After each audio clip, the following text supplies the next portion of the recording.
Topic का नाम है एमएसएमई। सिलेबस में देख लिया होगा आपने, सूक्ष्म लघु उद्योग। अब उसके बारे में पढ़ते हैं। देखिए, आर्थिक समीक्षा 2022-23 के अनुसार वर्ष 2022-23 में वहाँ नवंबर 2022 तक 2.13 लाख सूक्ष्म लघु एवं मध्यम उद्योग की स्थापना हुई, जिसमें 11.30 लाख लोगों को रोजगार उपलब्ध कराया गया। अब इसमें मेन क्या रहेगा मैं आपको बताऊं अपने पीएससी के हिसाब से। सूक्ष्म उद्योग किसे कहते हैं, लघु उद्योग किसे कहते हैं, मध्यम उद्योग किसे कहते हैं, ठीक है ना। और इनसे संबंधित आंकड़े और इनसे संबंधित सरकार की नीतियां और उपलब्ध फंड, ठीक है ना। वर्ष 22-23 में माह नवंबर 22 तक 181.63 करोड़ की वित्तीय सहायता सूक्ष्म लघु एवं उद्योग मध्यम विनिर्माण इकाइयों को प्रदान की गई। देखिए क्या दिया है, वर्ष 2022-23 में माह नवंबर 22 तक 181.63 करोड़ की वित्तीय सहायता एमएसएमई विनिर्माण इकाइयों को प्रदान की गई। वर्गीकरण देखिए, मध्य प्रदेश में सूक्ष्म लघु एवं मध्यम उद्योगों का वर्गीकरण सूक्ष्म लघु एवं मध्यम उद्योग विकास अधिनियम 2006 के आधार पर प्रस्तुत किया गया। मतलब क्या हुआ, एमएसएमई, ठीक है ना। क्या सूक्ष्म लघु एवं मध्यम जो उद्योग हैं इन्हें 3 भागों में बांटा गया। 3 भाग कौन से हो गए, सूक्ष्म लघु एवं मध्यम। इन्हें बांटने का जो एक्ट है वो कौन सा है, इसमें नियम दिए उसके अनुसार बांटे हैं, ठीक है ना। तो ये आपको ध्यान में रखना है। क्लियर हुआ। वर्तमान में इन उद्योगों के नवीन वर्गीकरण को 1 जुलाई 2020 से लागू किया गया है। ये नवीन वर्गीकरण है। स्टार्ट कब से हुआ था, 2006 से। और नया वर्गीकरण कब से है, दोनों तारीखें याद रखनी पड़ेंगी आपको, ठीक है। आगे देखो अब क्या क्या है, देखिए वर्गीकरण किस प्रकार। सूक्ष्म में कौन कौन से आते हैं, देखिए 25 लाख रुपए से अधिक नहीं, मतलब 25 लाख रुपए तक के, उनको क्या कहते हैं, सूक्ष्म। ऐसे उद्योग जिनकी लागत कितनी है, 25 लाख रुपए है, 25 लाख रुपए से शुरुआत की गए हैं, उन उद्योगों को क्या कहा जाएगा, पहले पढ़ रहा है तुम्हें, क्या कहा जाएगा, सूक्ष्म। अब आता है फिर इसके बाद क्या आता है, लघु स्मॉल। 25 लाख रुपए से अधिक तथा 5 करोड़ से अधिक नहीं, मतलब 25 से 5 करोड़, ऐसे उद्योगों को क्या कहा जाएगा, लघु। ऐसे व्यापार, ऐसी इंडस्ट्रीज जो 25 लाख से 5 करोड़ के बीच में है, उन्हें कहा जाता है लघु।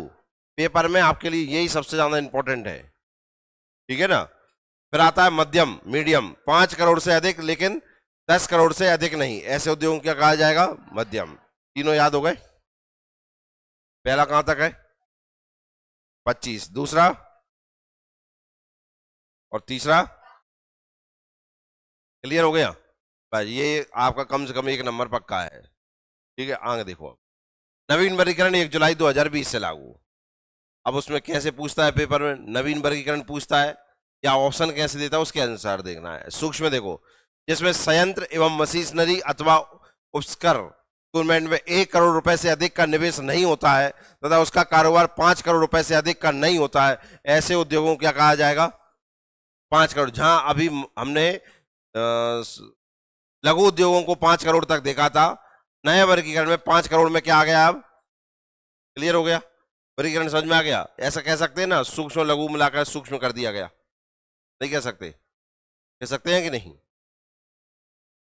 लघु क्या हो गया, जिसमें संयंत्र मशीनरी अथवा उपकरण में 10 करोड़ रुपए से अधिक का निवेश नहीं होता है तथा उसका कारोबार 50 करोड़ रुपए से अधिक का नहीं होता है, ऐसे को क्या कहा जाएगा, लघु। मतलब लघु और मध्यम को मिलाकर क्या कह दिया गया, अब लघु। यही था ना, नहीं आ रही समझ में, पहले पढ़ गो कहिए नाम में। 5 करोड़ से लेकर 50 करोड़ तक के को क्या कह दिया गया, और 5 करोड़ तक के को कौन से वर्गीकरण में, नए मत क्यों करे, है ना, तारीख बताओ करे। 1 जुलाई 2020 के नवीन वर्गीकरण में क्या संशोधन हुआ, क्या परिवर्तन हुआ, ये समझ में आ गया। आगे देखिए, इसके लिए आपको पेपर में क्वेश्चन स्टेटमेंट वाले बन सकते हैं, कौन सा कथन सही कौन सा कथन गलत है, तो ये 3 के 3 डाल देंगे, ठीक है ना। एक पुराना डाल देंगे, कछु भी डाल के बता सकते हैं, इसलिए आपको पुराना नया दोनों याद रखने पड़ेंगे, ठीक है ना। मध्यम में क्या है, 50 करोड़ रुपए से अधिक का निवेश नहीं होता तथा उसका कारोबार 250 करोड़ रुपए से अधिक का नहीं होता है। 250 करोड़ तक की बातें हो गई यहां में, क्लियर हो गया। अब थोड़ा सा अपन इसमें देख लेते, देखिए इसमें 25 लाख रुपए से अधिक नहीं, तो अब कितना हो गया, 5 करोड़ से अधिक नहीं। क्लियर है? इसमें दिया था 25 से 5 करोड़, इसमें 5 करोड़ से 50 करोड़ हो गया। क्लियर है? और यहां दिया था 5 करोड़ से 10 करोड़, अभी हो गया 50 से 250 करोड़। कोई दिक्कत किसी को? समझ में आ गया? यहां कुछ वर्गीकरण में नहीं दिया था। यहां एक चीज और ध्यान, यहां दिया है संयंत्र, मशीनरी और उपकरण, इन्हें मिलाकर, सबको मिलाकर। ठीक है ना? वो तो उसमें भी था भाई, पैसा काय में खर्च करो, जमीन में अकेले खर्च थोड़ी होंगे, सब में खर्च होंगे। क्लियर? मुझे लगता है समझ में आ गया होगा। आगे देखो, सूक्ष्म लघु और मध्यम उद्योग विभाग देखिए, गठन कब हुआ था इसका? एमएसएमई विभाग का गठन कब हुआ था? 16। लक्ष्य क्या था इसका? एमएसएमई को मजबूत करना तथा एमएसएमई के लिए ऐसी नीतियां बनाना जो कि उन्हें विकसित करने के साथ साथ सक्षम भी बनाए। ये पेपर में आएगा कि आपके लिए? मुझे तो नहीं लगता है। पेपर में क्या आएगा? तारीख, विभाग की तारीख, कब विभाग बना। सामाजिक आर्थिक विकास और रोजगार के अवसर को बढ़ावा देने का कार्य करने के हेतु एमएसएमई को वित्त प्रदान करना। ग्रामीण उद्यमिता को बढ़ावा देकर ग्रामीण अर्थव्यवस्था के साथ साथ सामान्य ग्रामीण लोगों और विशेष रूप से ग्रामीण महिला को सशक्त करना, ये इसका उद्देश्य है। उद्देश्य मुद्देश्य ना आ पाए। विकास नीति 2021 देखिए, एमएसएमई विकास नीति 2021 में क्या प्रावधान है? कब लागू हुई है? 13 अगस्त 2021 से। तो ये तारीख ये इंपॉर्टेंट हो गई। मध्य प्रदेश लघु उद्योग निगम राज्य में क्लस्टर गतिविधियों के लिए नोडल एजेंसी होगी। जितने भी क्लस्टर बनते हैं वो किसके थ्रू बनते हैं? एमएसएमई। नीति कौन सी? 2021। पिछली क्लासों में आप उद्योग में क्लस्टर पढ़ के आएंगे नहीं? इसमें भी क्लस्टर पढ़ेंगे, लेकिन वे प्रस्तावित क्लस्टर पढ़ेंगे जो अभी तक आपने नहीं देखे हैं।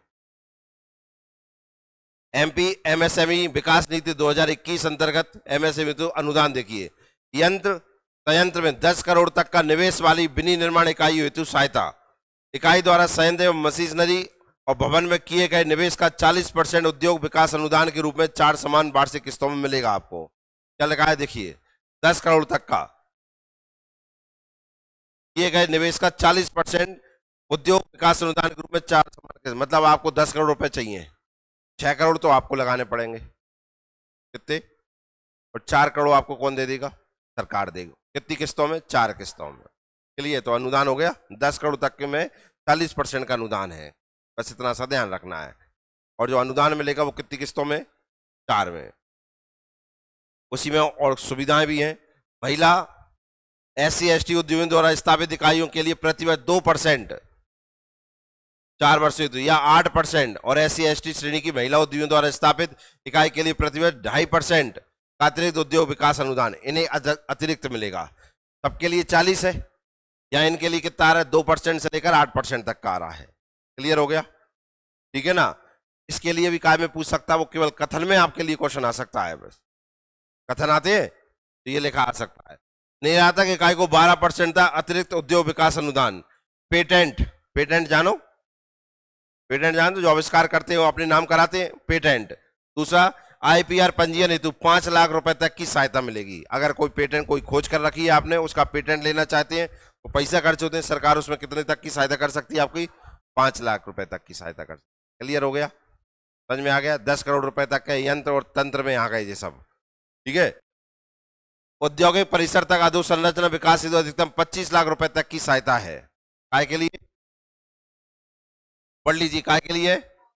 अगर कोई उद्योग लगाना चाहते हो, उसका कोई अधोसंरचना खड़ा करना चाहते हो, ये सब खड़ा करते हैं ना, इसमें सरकार कितना सहायता दे सकती है आपको? 25 लाख। क्लियर हो गया? क्यों? हाँ, देखो 10 करोड़ तक का तो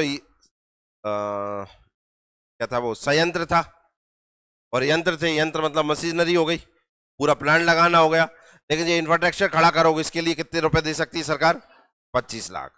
कोई दिक्कत? आगे देखो, औद्योगिक कचरे से होने वाले प्रदूषण को कम करने के लिए ETP, क्या फुल फॉर्म में पढ़िए इसे?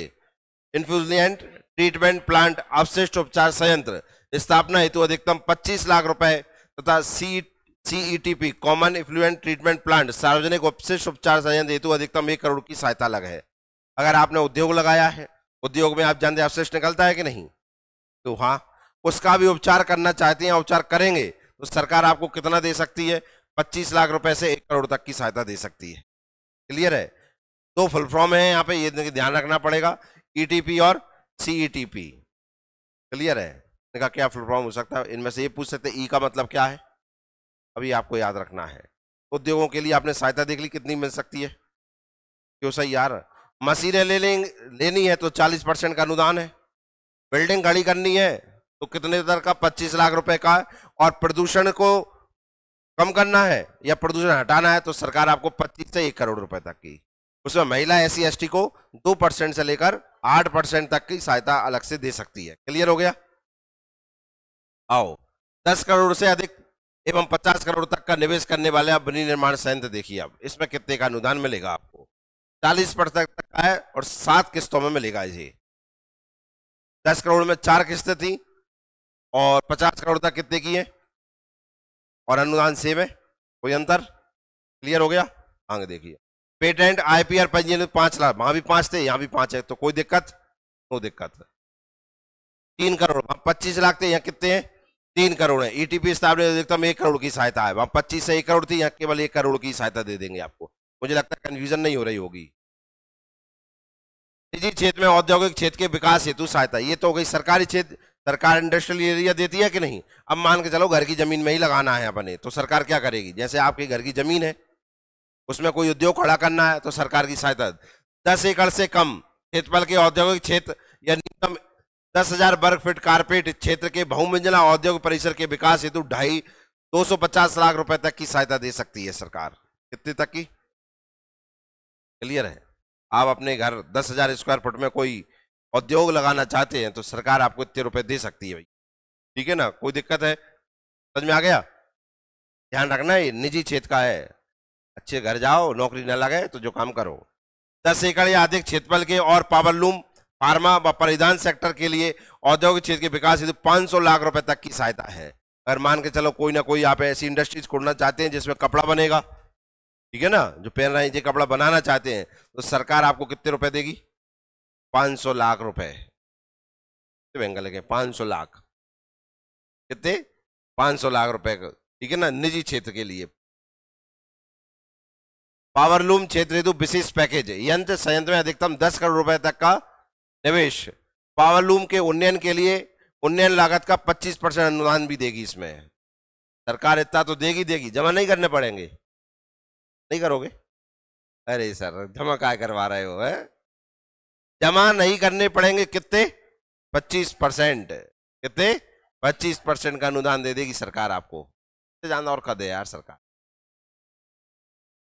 फार्मास्यूटिकल क्षेत्र हेतु विशेष पैकेज, GMP व US FDA प्रमाण पत्र प्राप्त करने हेतु किए गए व्यय का 50% अधिकतम 50 लाख रुपए की सहायता मिलेगी। आप जानते हैं ये फार्मा इंडस्ट्रीज हो गई, इनके लाइसेंस प्राप्त करना पड़ता है और लाइसेंस में बहुत रुपए लगता है। उस लाइसेंस में आपको सरकार कितनी मदद कर सकती है, 50% या अधिकतम 50 लाख रुपए की सहायता कर सकती है, ठीक है ना। जैसे आपने शहर में मेडिकल देखी है कि नहीं, हर कोई मेडिकल खोल लेता है क्या, फार्मा का वो चाहिए ना सर्टिफिकेट, चाहिए कि नहीं चाहिए, उसे बनवाने के लिए पैसा लगते हैं। जैसे है तो सही मार्कशीट आपके पास, लेकिन ये सर्टिफिकेट बनाने के लिए पैसा लगता है, तो इंडस्ट्री के लिए और ज्यादा पैसा लगता है, तो उसमें जो खर्च होता है उसका सरकार आपको कितना अनुदान दे सकती है, 50%, या रुपए हुए तो कितने से ज्यादा नहीं देगी, 50 लाख। परिधान, कपड़ा, टेक्सटाइल मिल, ठीक है ना, देखिए क्या होगा इसमें, यंत्र संयंत्र में 1 करोड़ से 10 करोड़ तक का निवेश वाली इकाई को 2500 रुपए प्रति माह प्रति व्यक्ति अनुदान, अधिकतम 5 लाख रुपए प्रति वर्ष 5 वर्षों के लिए। 2 व्यक्ति लगेंगे इंडस्ट्रीज में, जो तनख्वाह आप देंगे उन तनख्वाह में 2500 रुपए सरकार प्रति व्यक्ति अनुदान देगी आपको। क्लियर हो गया, तनख्वाह दी जाती है, जो तनख्वाह आप रखेंगे उसमें 2500 सरकार मिलाकर उन्हें दे देगी, और ज्यादा से ज्यादा मदद क्या कर दे, लगाओ सही तुम फैक्ट्री। टेक्सटाइल क्षेत्र हेतु विशेष पैकेज, ब्याज अनुदान, यंत्र संयंत्र हेतु टर्म लोन मिल जाएगा आपके लिए, क्या मिल जाएगा, टर्म लोन मिल जाएगा। 25 करोड़ रुपए तक का स्थायी पूंजी निवेश 2% की दर से 5 वर्ष के लिए अधिकतम 5 करोड़ रुपए मिल सकते हैं आपके लिए। 25 करोड़ से अधिक का स्थायी पूंजी निवेश 5% की दर से 5 वर्षों के लिए। नवीन कंपोजिट इकाई, 25 करोड़ से अधिक का स्थायी पूंजी निवेश 7% की, अब इन्हें मत करो याद, है ना, इन्हें फालतू का कुछ मतलब नहीं है। शुरू की जो चीज बताई है ना आपको, ये वाली परिधान के लिए हो गया, पावरलूम के लिए हो गया, फार्मा के लिए हो गया और निजी क्षेत्र के लिए हो गया, ये याद रखना है बस। अब ये इंपॉर्टेंट है, खाद्य प्रसंस्करण, इकाइयों हेतु विशेष पैकेज है। यंत्र संयंत्र में 10 करोड़ से अधिक एवं 50 करोड़ तक का निवेश। औद्योगिक इकाई को नवीन उच्च दाब संयोजन के लिए छूट 1 रुपए प्रति यूनिट की दर से या 20% जो भी कम हो। लाइट माइट लगेगी कि नहीं, तो 1 रुपया प्रति यूनिट की दर से या 20% जो भी कम होगा वो आपको मिल जाएगा, ठीक है ना। फर्नीचर एवं खिलौना निर्माता इकाई विशेष पैकेज, अगर मान के चलिए कोई खिलौना बनाने वाली फैक्ट्री लगाना चाहते हैं आप, तो क्या मिलेगा? उद्योग विकास अनुदान 40% का अनुदान मिलेगा। इसमें कोई फैक्ट्री लगाओगे कितना अनुदान मिल जाएगा? 40%। ब्याज अनुदान 2% 5 वर्ष के लिए, अधिकतम 1 करोड़ प्रति वर्ष के हिसाब से 5 करोड़ रुपये मिलेंगे प्रति वर्ष। का ब्याज पे मिलेंगे? 2% की ब्याज से। क्लियर है? लगाओ फैक्ट्री। विद्युत शुल्क से छूट 5 वर्षों के लिए, आपको लाइट का बिल नहीं आएगा। कितने वर्ष के लिए? 5 वर्ष के लिए। और क्या चाहिए बताओ? कौशल विकास एवं प्रशिक्षण व्यय पूर्ति प्रतिपूर्ति 3 वर्षों तक प्रति कर्मचारी 10,000 रुपए, अधिकतम 200 कर्मचारियों। और बताओ क्या चाहिए? 10,000 सरकार देगी प्रति माह हर कर्मचारी को, और सिखाएगी अलग काम करना। ये तो लगाओ, लगा ही नहीं रहे, पढ़े हुए बैठ गए। मध्य प्रदेश स्टार्टअप नीति 2022, ठीक है ना। स्टार्टअप नीति 2022, मध्य प्रदेश की स्टार्टअप नीति कब आई है? मध्य प्रदेश स्टार्टअप नीति 2022 दिनांक 23 फरवरी 22 को जारी की गई और 25 फरवरी 2022 से प्रभाव से हुई। ये इंपॉर्टेंट है। कब घोषणा हुई और कब लागू हुई, दोनों तारीखें इंपॉर्टेंट हैं। क्लियर है?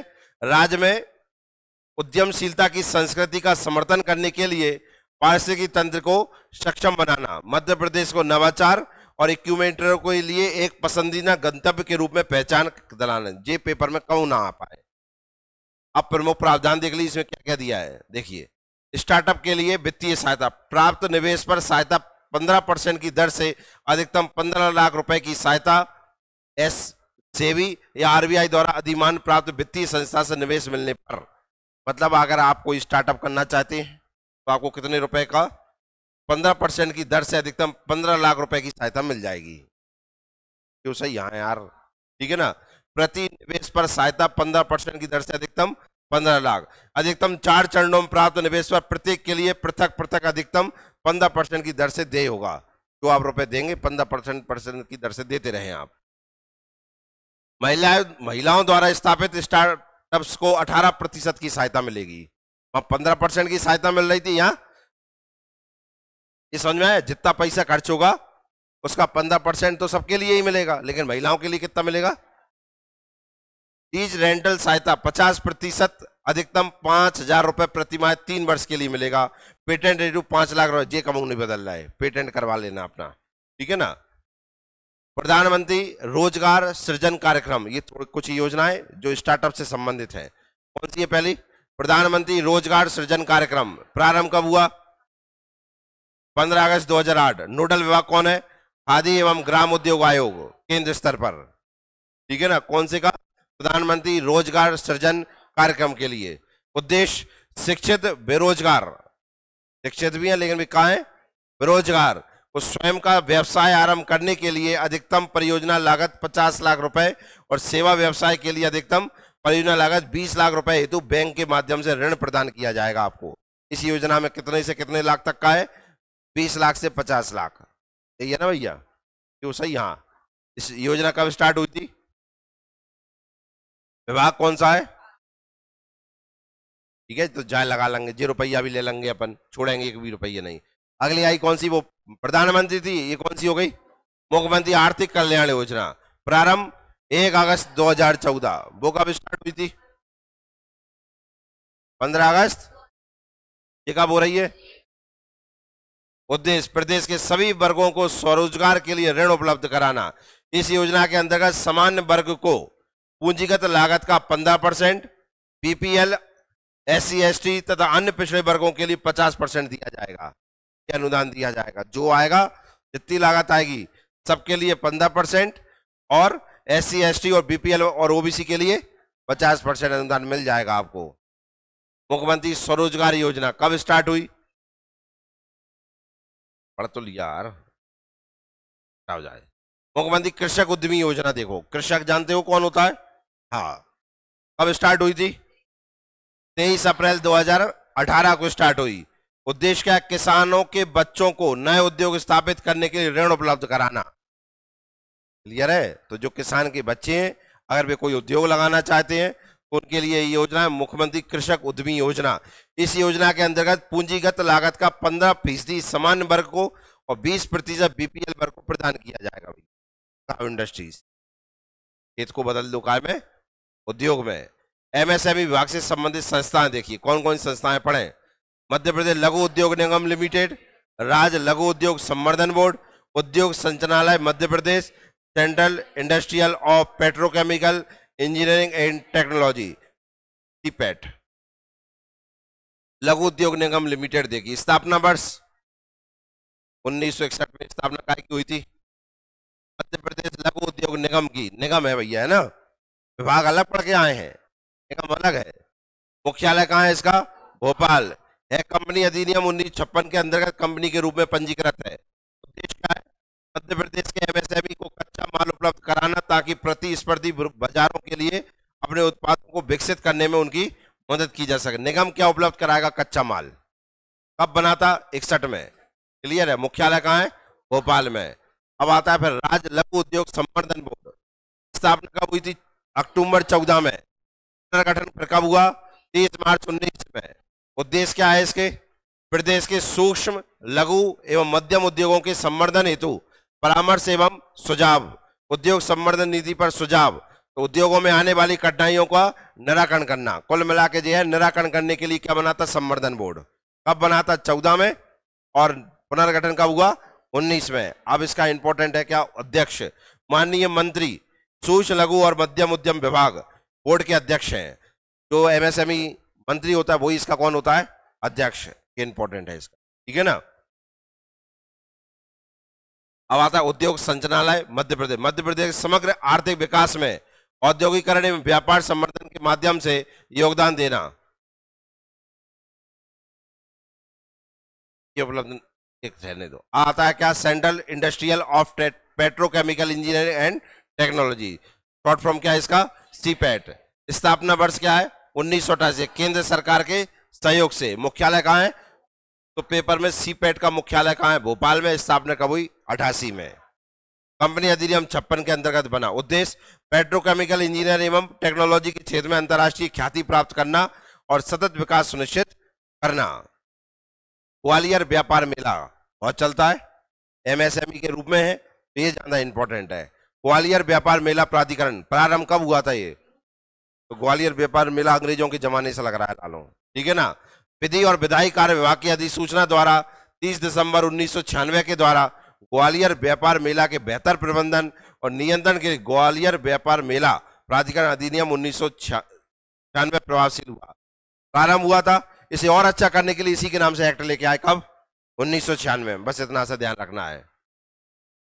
विकास हेतु क्लस्टर देख लीजिए आप, क्लस्टर इंपॉर्टेंट होते हैं आपके लिए। सामान्य सुविधा केंद्र सीएफसी के प्रस्ताव, अधोसंरचना के प्रस्ताव, अन्य स्थापित क्लस्टर देखेंगे। देखिए अब सामान्य सुविधा केंद्र देखिए, मिष्टान एवं नमकीन क्लस्टर कहाँ है? अभी याद रट लेना इन्हें भैया। इंजीनियरिंग क्लस्टर कहाँ है? भोपाल में। गुड़ क्लस्टर, गुड़ का बन रहा है बैतूल में, ठीक है ना, गुड़ का बन रहा है बैतूल में। अधोसंरचना के प्रस्ताव, एग्रो वेस्ट क्लस्टर कहाँ है? Sanawad Khargone. Food processing cluster Kachnariya Rajgarh. Electronic एवं मैकेनिकल क्लस्टर चोर डोंगरी बैतूल। और लाख क्लस्टर, लाख की सरकारी कारखाना कहाँ है और क्लस्टर कहाँ है? क्लियर है। अन्य स्थापित क्लस्टर देखिए, टेक्नोलॉजी सेंटर कहाँ है? लेदर, पढ़ तो लेन दो, leather incubation centre Dewas. Readymade garment and fashion design cluster, furniture cluster देख रहे हैं। अगला मां सैलपुत्री इंडस्ट्रियल एरिया पीलूखेड़ी कहाँ है? Green energy cluster Jalkua Khandwa. Textile cluster Burhanpur. और टॉय क्लस्टर रंगवासा इंदौर। अभी बता दिए, बहुत इंपॉर्टेंट, सबसे ज्यादा प्रश्न यहीं से मिलेंगे तुम्हें। स्वीकृति हेतु 23 क्लस्टर प्रक्रियाधीन है जिनमें कुछ निम्नानुसार है। फर्नीचर क्लस्टर रांची जबलपुर में, सगरान नीमच में। अब ये इतने पूछेंगे नहीं पूछेंगे, ठीक है। डायमंड क्लस्टर इंपॉर्टेंट है, कहाँ है? जनकपुर पन्ना, ठीक है ना। नवीन garment cluster Kudwari Jabalpur, wooden furniture cluster Kadai Betul. की चीजें कुछ ही याद नहीं करनी है। देखिए प्लास्टिक क्लस्टर कहां पर है? उज्जैन, ठीक है ना। और प्लास्टिक से संबंधित कारखाने अधिकतर कहां है? इंदौर में, कल पढ़ाए थे, ठीक है ना। ये भी नहीं पढ़ेंगे अपन, ये भी नहीं पढ़ेंगे अपन, ये पढ़ लीजिए। पीतल शिल्प क्लस्टर कहां है? टीकंग। कृषि उपकरण क्लस्टर कहां है? विदिशा में। ये तो पढ़ लिया अपन ने, ठीक है। कैंडी होगा। एमएसएमई खत्म।